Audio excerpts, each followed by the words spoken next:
अब हम इस वीडियो में समझेंगे जीरोस ऑफ अ पॉलिनोमियल क्या होता है। जीरोस ऑफ अ पॉलिनोमियल का मतलब, मान लो कोई इक्वेशन मान के चलिए 3x - 3 = 0 लिखा हुआ है, ये कोई इक्वेशन है।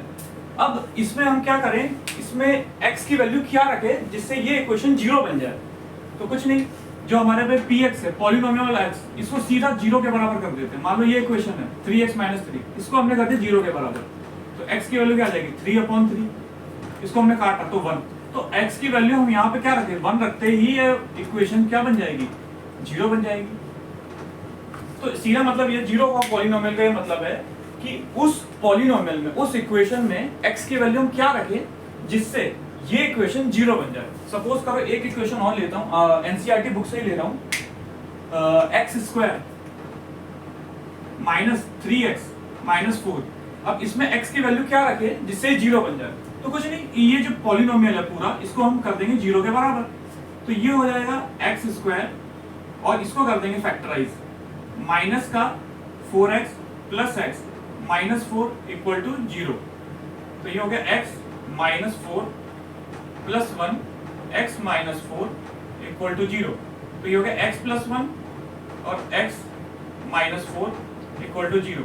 तो इसमें x की वैल्यू, दो वैल्यू आ गई, एक तो -1 पे भी 0 हो रहा है और 4 पे भी 0 हो रहा है। तो इसमें दो वैल्यू बन गई x की। अब यहाँ पुट करके देख लो, मान लो 4 पुट करते हैं तो 4 का स्क्वायर -3 × 4 -4, तो ये होगा 16 माइनस, ये हो गया आपका 12 - 4, 16 - 16, तो ये हो गया आपस में 0। तो हमने x की वैल्यू यहाँ पे हमें पता चल गई कि 4 रखते ही ये 0 हो जाएगा। तो ये जो इक्वेशन हमने दे रखी है इसको सीधा 0 के बराबर कर दीजिए और सीधा आंसर आ जाएगा। तो हमेशा ध्यान रखना, अगर जीरो और पॉलिनोमियल का क्वेश्चन अगर सीबीएसई में आता है, जबकि आता ही है, हर 2-3 साल के गैप में क्वेश्चन रिपीट होता है, तो सीधा जो पॉलिनोमियल दे रखा है उसको 0 के बराबर कर देंगे और जैसे ही आप 0 के बराबर करोगे तो x की वैल्यू हमें मिल जाएगी। अब -1 अगर रखते हैं, अगर -1 रखते हैं तो क्या होता है, -1 का स्क्वायर -3 × -1 -4, तो ये होगा -1 का स्क्वायर 1 और ये हो गया +3 -4, 4 - 4 कितना हो गया 0। तो अगर हम -1 भी रखते हैं तो भी 0 हो जा रहा है ये इक्वेशन, अगर 4 रखते हैं तो भी 0 हो जा रहा है।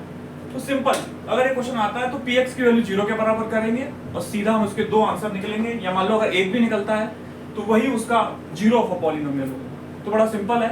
अब आगे अगला टॉपिक हम डिस्कस करेंगे नेक्स्ट वीडियो में, तो इस वीडियो को जरूर लाइक कर दीजिए।